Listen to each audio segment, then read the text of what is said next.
misericordia, Señor, venga sobre nosotros todos. Que tu misericordia, Señor, venga sobre nosotros. Dad gracias al Señor con la cítara. Tocad con su honor el arpa de 10 cuerdas. Cantadle un cántico nuevo, acompañando los vítores con bordones. Vamos. Que tu misericordia, Señor, venga sobre nosotros. Venga sobre nosotros. El Señor deshace los planes de las naciones, frustra los proyectos de los pueblos, pero el plan del Señor subsiste por siempre. Los proyectos de su corazón de edad en edad. Que tu misericordia, Señor, venga sobre nosotros. Sobre nosotros. Los ojos del Señor están puestos en sus fieles, en los que esperan en su misericordia, para librar sus vidas de la muerte y a reanimarlos en tiempo de hambre. Que tu misericordia, Señor, venga sobre nosotros. Gloria al Padre y al Hijo y al Espíritu Santo, como era en el principio, ahora y siempre, por los siglos de los siglos. Amén. Amén. Que tu misericordia, Señor, venga sobre nosotros. Misericordia, Señor, venga sobre nosotros. Este medio, Entonces, ahora vayan a tener una buena escucha y nos volveremos a oír con la bendición al final. Buena escucha, buen trabajo. Chao, chao. Chao, Fray Mauro. Muchas Feliz gracias. noche, Chao, Padre. Fray Mauro.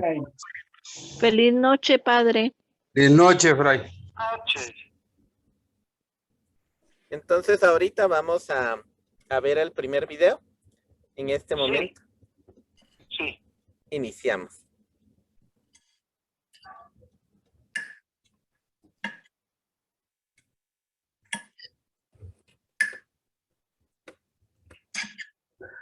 Pase bien. Soy un franciscano italiano, Fray Mauro.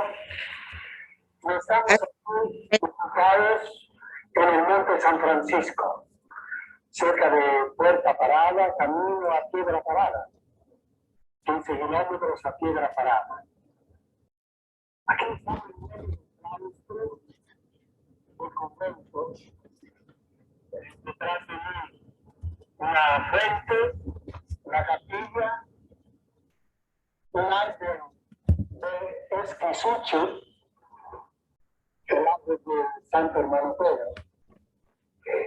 Y estamos hablando acerca de la nueva imagen de Dios.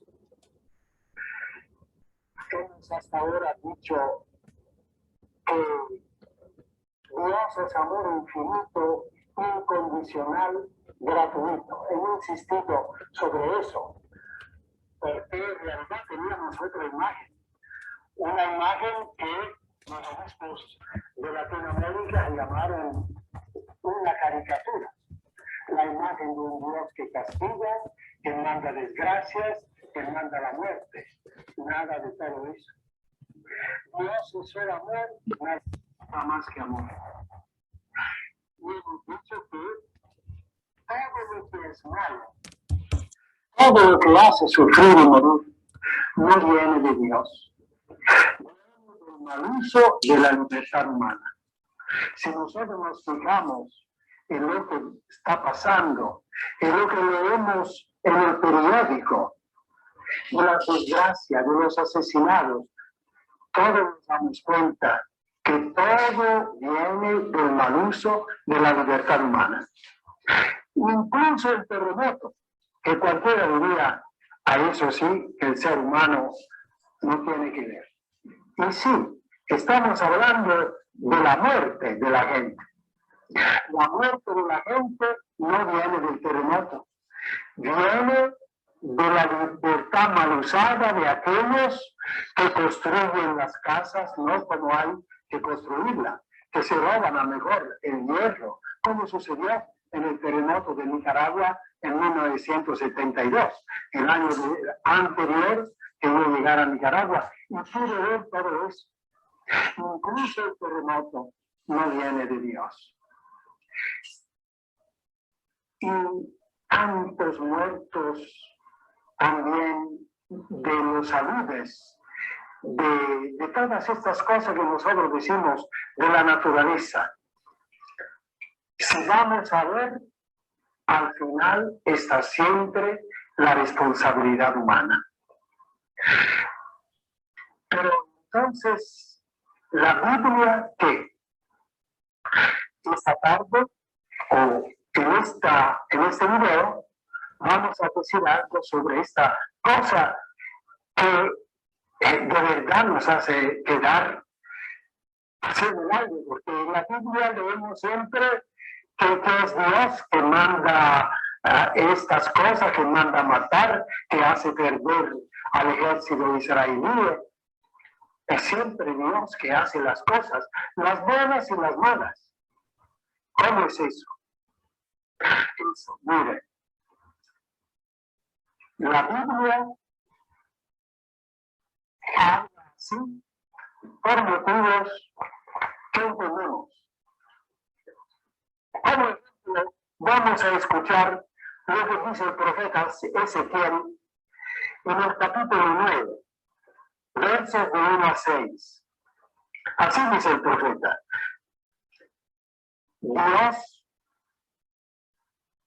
en esa visión que yo tuve, Dios gritó: van a seguir enojándome, pero esta vez se les pasó la medida. Voy a actuar con furor, no les perdonaré, y mi enojo será inclemente. Entonces gritó con todas sus fuerzas en mis oídos: castigos de la ciudad, acérquense. Los 6 castigos eran 6 personajes castigadores. La ciudad y maten, no perdonen a nadie, viejos, jóvenes, mujeres, niños, mátenlos a todos hasta acabar con ellos. Uno lee esto en la Biblia y dice: ¿cómo dice usted que de Dios no viene la muerte, no viene la desgracia? Y entonces eso, bueno, hay que caer en la cuenta que la Biblia es un libro de hace 2600 años y que nada sucedió aún atrás. Entonces, en ese tiempo tenían sus medios para poder relatar las cosas. No tienen los medios que tenemos nosotros. Y entonces querían que los hebreos entendieran que Dios es el único ser. Él manda. Nosotros solo tenemos que obedecer. Eso era lo que querían educar a la gente a entender. No hay otra razón. Que los hebreos, que eran un pueblo nómade, no tenían tantos elementos literarios, filosóficos, para poder entender cómo están las cosas, de dónde vienen las cosas, cómo hay que decir las cosas. Entonces se expresaban según lo que tenían en la mente, los medios que tenían en la mente, y no tenían el concepto de causa segunda. Fíjense, esta palabra precisa, hay que recordarla. Causa segunda. ¿Qué es la causa? La causa es eso que produce una cosa. Esa es la causa. Se cayó un ramo de flores, la causa es que aquí sopla mucho viento. La causa es lo que produce una cosa. Entonces, ¿quién produce todo lo que ocurre en el mundo? Los hebreos decían Dios. Dios produce todo, lo bueno y lo no bueno. Lo bueno del que es bueno, lo no bueno es para enseñarnos. Por algún motivo que Él juzga oportuno, y es justo que Él haga lo que Él crea que quiera que tenga que hacer. Solo una causa, la causa primera. Todo lo que ocurre es solo una causa, Dios, que es la causa primera. Ahora, para nosotros, decimos que Dios es la causa primera, porque nosotros sí conocemos otra causa, que la llamamos la causa segunda, y somos nosotros. Entonces, los hebreos describían las cosas y la comentaban y la decían solo tomando en cuenta que había una sola causa, la causa primera, que es Dios. Entonces, aun cuando sucedían cosas, desgracias, muertes, era la causa primera. Ahora nosotros sabemos que no. El ser humano es capaz de producir cosas, de causar cosas contra la voluntad de Dios. Porque Dios nos ha dado la libertad. Y como dice el Papa Emérito Benedicto XVI, dándonos la libertad, Dios, en cierta manera, se ha limitado en su poder. Entonces, hay cosas que hacemos nosotros, incluso contra la voluntad de Dios. De manera que para nosotros hoy es relativamente fácil descubrir que una casa se cae porque el constructor la construyó mal. Entonces no atribuimos a Dios la causa de la caída de esa casa, sino que la atribuimos a otra causa, que nosotros llamamos causa segunda, causa humana. Y la Biblia, no teniendo, el Viejo Testamento sobre todo, no teniendo este concepto de causa segunda, habla siempre así, como si todo viniera de Dios, también las cosas que hacen sufrir y que hacen morir. Entonces nosotros insistimos, la Biblia hay que leerla con esta clave,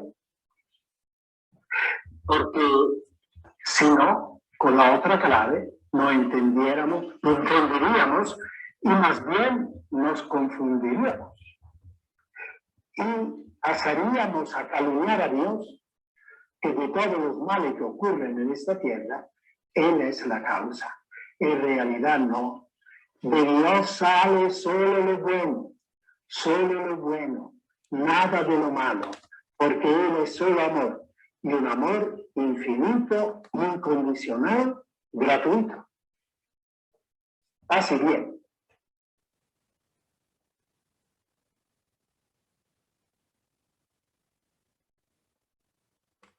Ahora, un ratito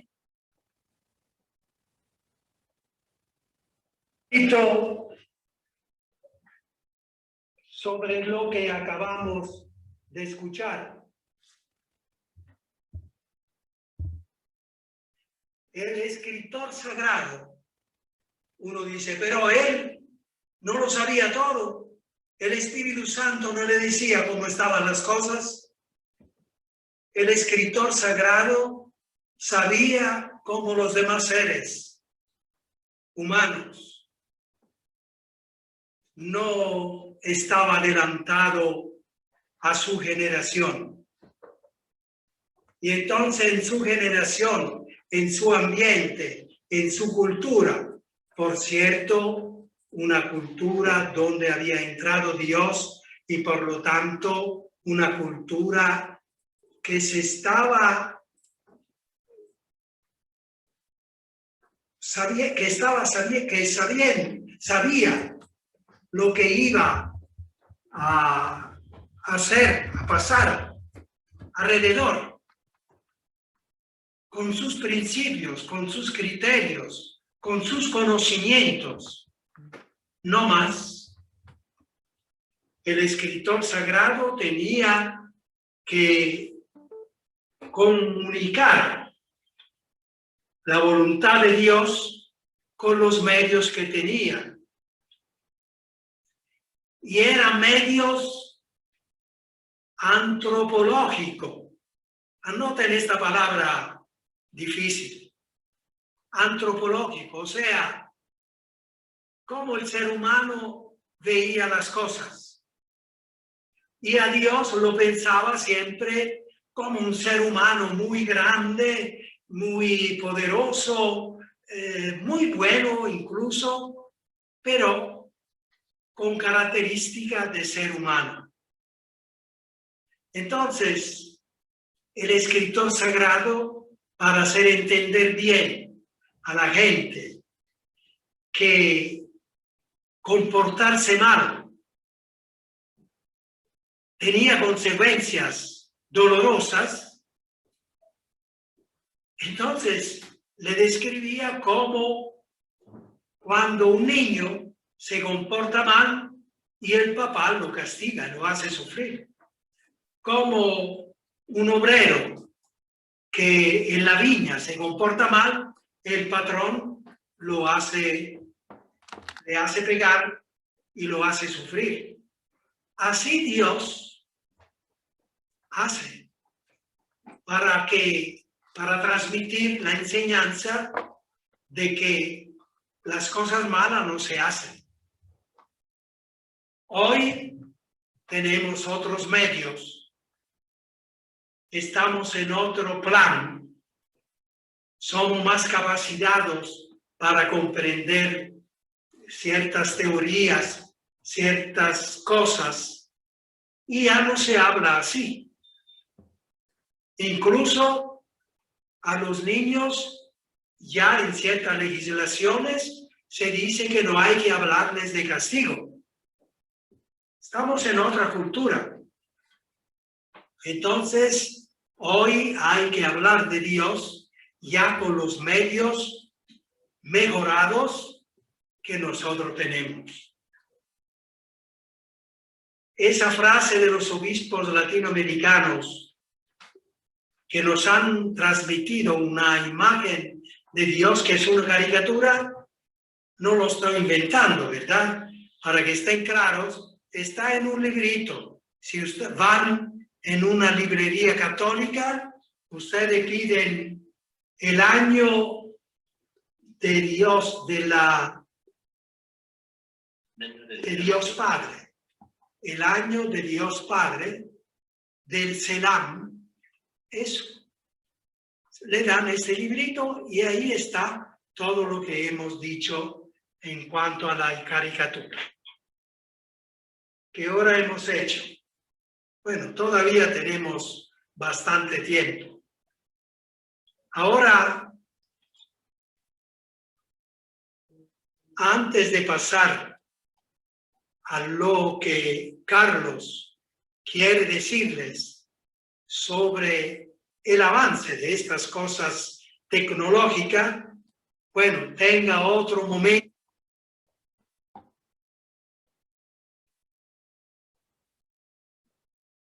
Micrófonos.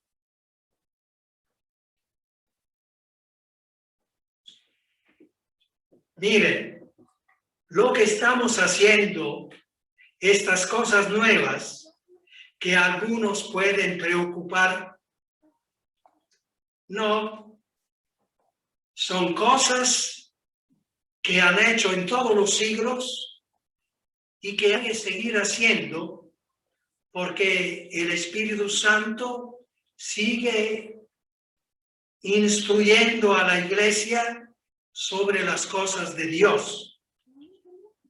Y este trabajo de los teólogos, o sea, de personas que profundizan desde el inicio hasta hoy y que proponen, abren puertecitas sobre nuevas realidades en cuanto a Dios. Vamos a escuchar lo que dijo Benedicto XVI y ahora vamos a escuchar lo que dijo Papa Francisco sobre esta cuestión. Presten atención. El 2 de marzo del 2007, el Papa decía al clero de Roma: la teología ha sido siempre múltiple.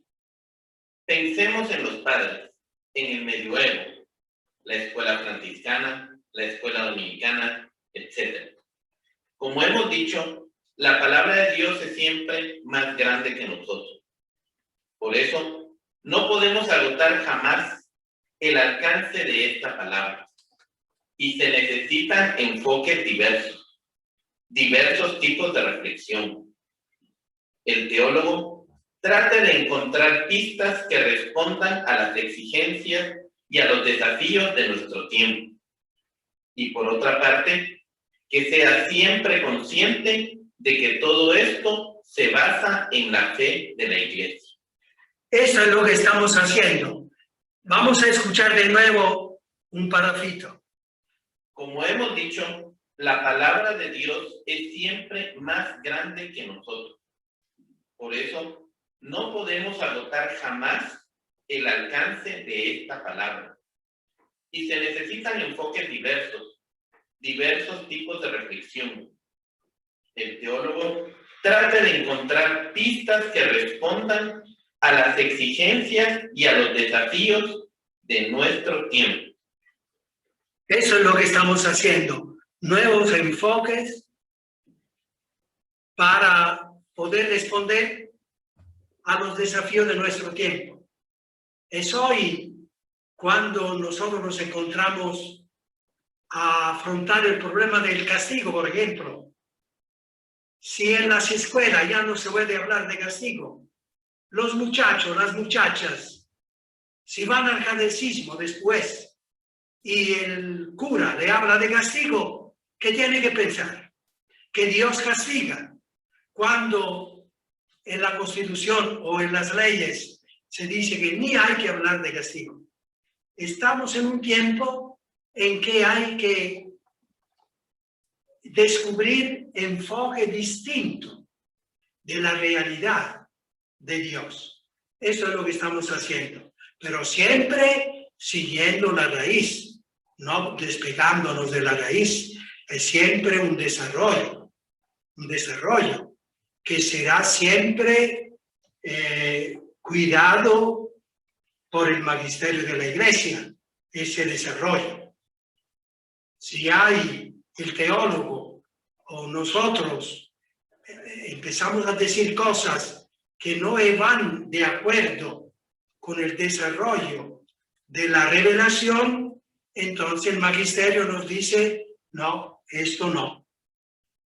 Y nosotros estamos preparados para eso, dispuestos, por supuesto. Pero estamos también convencidos que no estamos diciendo nada contra la revelación y contra la tradición de la Iglesia, la tradición con la T mayúscula. Bien.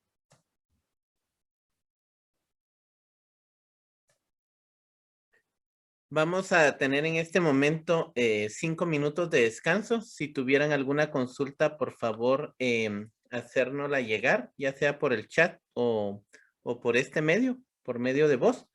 Y entonces Fray Mauro la estaría escuchando y respondiendo.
Bien, ya estamos nuevamente de regreso. Fray Mauro nos acompaña en este momento.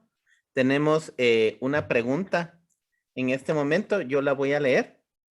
La pregunta, Fray Mauro, es ¿por qué hablamos de temor a Dios?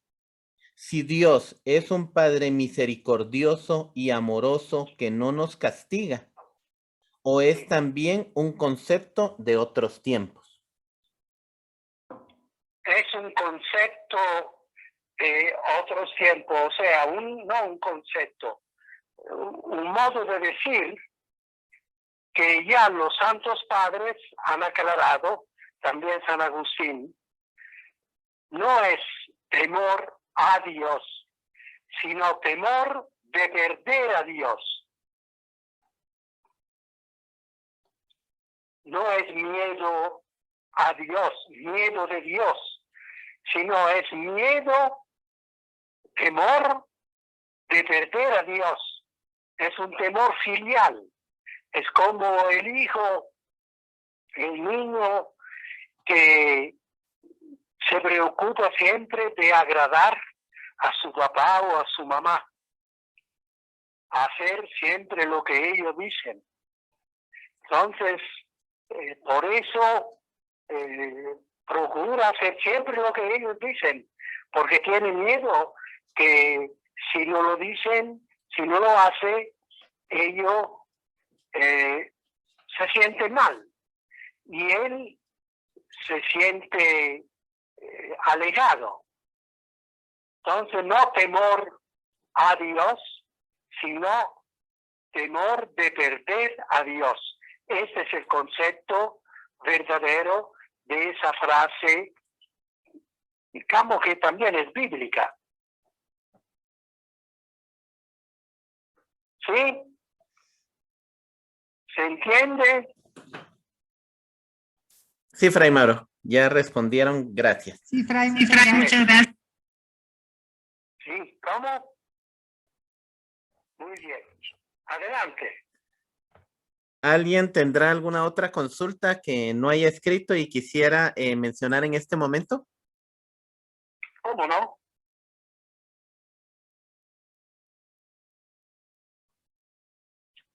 Al parecer no tenemos más preguntas. Entonces, Vamos a ver. continuamos adelante. ¿Ya no tenemos más, Fray Mauro? Entonces vamos a seguir adelante con la próxima parte del video. Bien. Entonces, yo espero que tú me digas, porque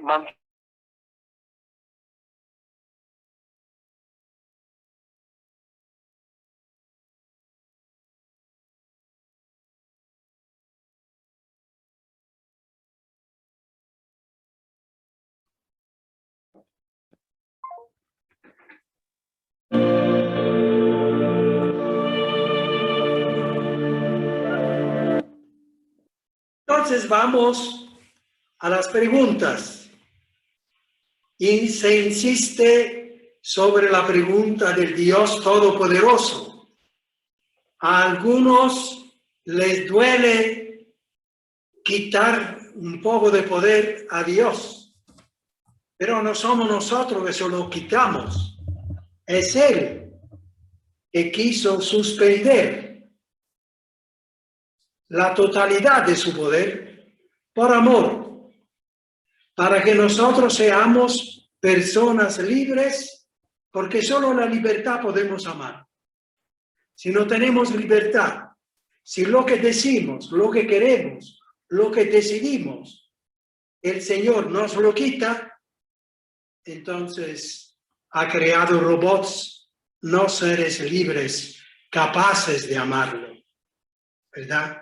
Entonces queda siempre lo del Papa Benedicto XVI, el 31 de enero de 2013, pocos meses antes de renunciar. Que Dios, al darnos la libertad a nosotros, se limitó en la suya.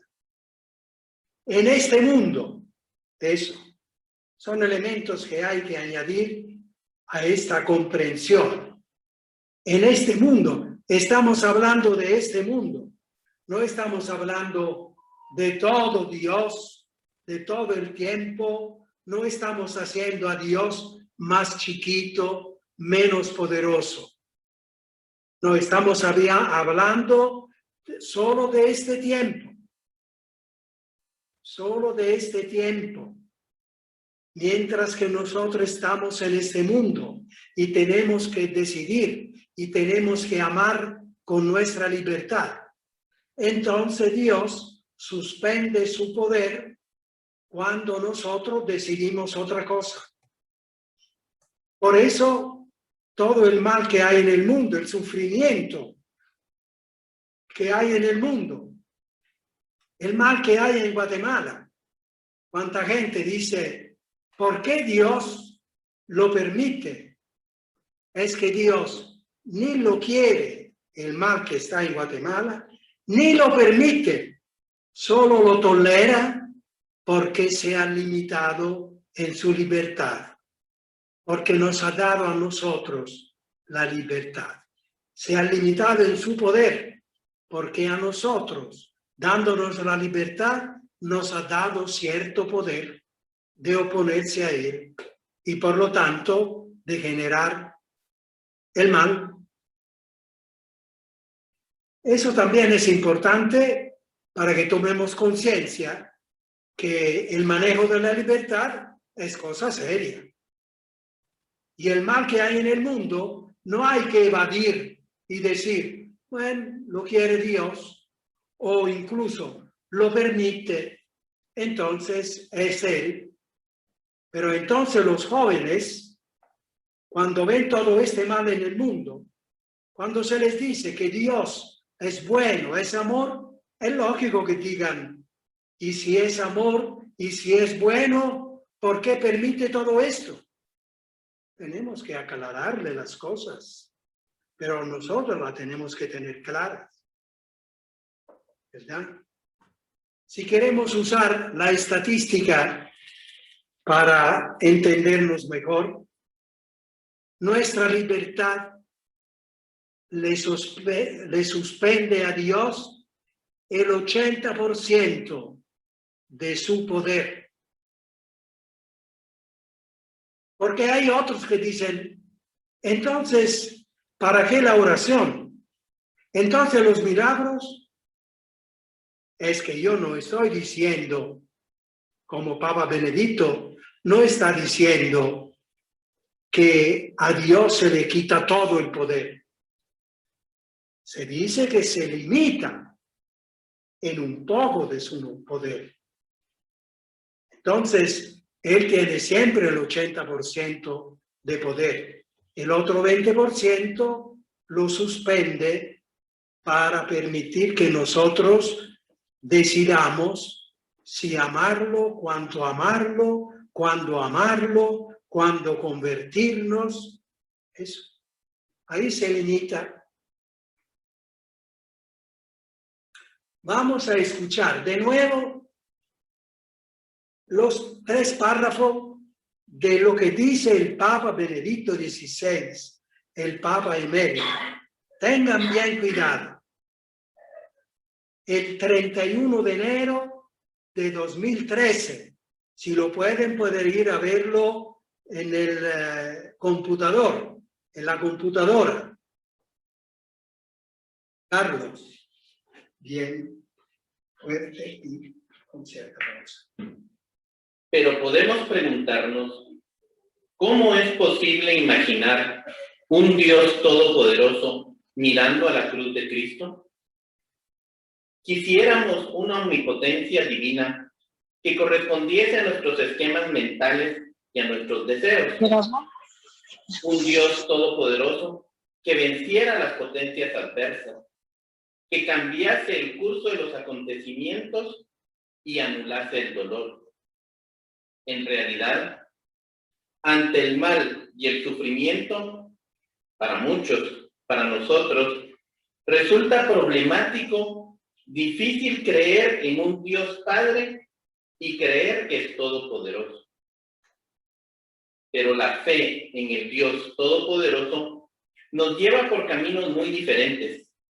Aprender a conocer que el pensamiento de Dios es diferente del nuestro, que sus caminos son diferentes de los nuestros, e incluso su omnipotencia es diferente. No se expresa como una fuerza automática o arbitral.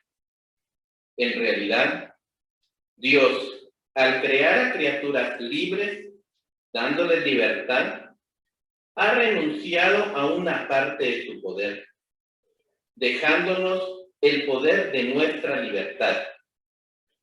Así, ama y respeta la libre respuesta de amor a su llamada. Su omnipotencia no se expresa ni en la violencia ni en la destrucción de todo poder adverso, como quisiéramos, sino en el amor, la misericordia, el perdón, en la llamada incansable a la conversión del corazón, en una actitud solo aparentemente débil, hecha de paciencia, mansedumbre y amor. Esta es la potencia de Dios, y esa potencia vencerá. ¡Qué lindo! Dios tiene solo una potencia, la potencia del amor. Y esta potencia vencerá. Naturalmente hay que tener paciencia, porque precisamente él, como un papá o una mamá que tiene muchos hijos, quieren a todos los hijos y tiene que tener paciencia con todos. El pequeño quisiera que papá ya castigara al otro que lo ha molestado, pero el papá, la mamá, tiene que tener paciencia y entonces, poco a poco, esa potencia vencerá. Mire, hay que entender que el Papa está haciendo esta reflexión en una audiencia pública, explicando el segundo renglón del credo. ¿Cómo dice el segundo renglón del credo? Creo en Dios Padre Todopoderoso. El Papa se preocupa y dice, ¿qué entenderá la gente por Todopoderoso? Naturalmente él responde, lo que entiende la gente todopoderoso es lo que entiende de un hombre todopoderoso. Eso, tiene ese criterio, que el todopoderoso de Dios es como el todopoderoso de un dictador, un hombre autoritario, un papá violento, que aplasta a quien no le hace caso. El Papa está preocupado de eso. Por eso yo digo todo amoroso, porque al decir todopoderoso se remacha la idea equivocada de la gente, de la mayor parte de la gente, de todo, creyendo que Dios tenga ese poder como lo tiene un hombre autoritario, un dictador, que aplasta a los enemigos, etc. Esa es la preocupación del Papa. Y tiene toda la razón. Y nos dice, ese todopoderoso que tenemos en la cabeza, hay que borrarlo. Hay que borrarlo. Nos hace daño a nosotros y a los demás, especialmente a los niños y a los jóvenes. Y hay que explicar. Dios es todopoderoso solo en el amor. Punto.